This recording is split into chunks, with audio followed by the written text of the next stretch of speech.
San Jose mass shooting. VTA shooter's family apologizes, says he felt lost to them for months. Ubisoft capped off a week of big reveals with a look at its upcoming first-person shooter, Far Cry 6. For a long time, Giancarlo Esposito, who starred in The Mandalorian and Breaking Bad, was the face of the game as the dictator Anton Castillo, but this week's announcement detailed the role players will take. Far Cry 6 follows the exploits of Dani Rojas, a military dropout. Players can choose to make the protagonist male or female. In the trailers, Ubisoft showed a female Dani.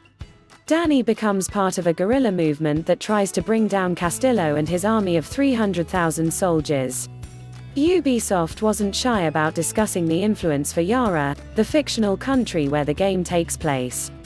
The setting is inspired by Cuba and comes complete with architecture that matches the communist nation and the classic cars that remain on its roads.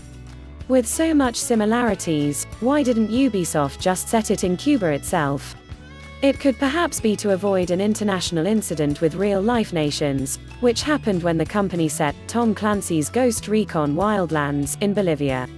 It angered the government there and the nation filed a formal complaint with France. Because players are mostly a solo act going against a well-armed military, co-op is available. The game has a Mercenaries vibe to it. Players can create all sorts of chaos using what Ubisoft calls the resolver spirit. It's the idea of resourcefulness and using any tool at hand as a weapon or tool.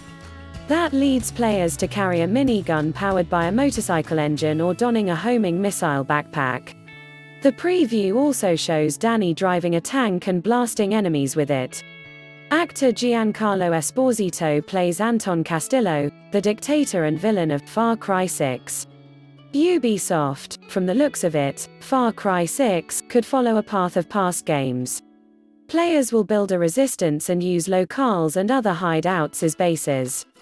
It appears that players will have side quests and other activities including dominoes. They'll also have to go stealthy, sometimes by holstering their weapons when Castillo's forces drive by. If past games are any indication, players should expect different factions and drama as the revolution ramps up. Far Cry 6 is notable because it seems to feature a diverse set of locales. The open-world shooter obviously takes place in a tropical jungle, but the preview also shows more urban environments, including a port full of cargo containers and capital city full of low-slung buildings and skyscraper. The different environments will push players to switch up their tactics and weapons. With this in mind, Ubisoft says Far Cry 6 will accommodate different styles, including ones focused on stealth or other combat based on a more forceful approach. Players will have to use makeshift weapons against a dictator who has complete control over the country of Yara in Far Cry 6.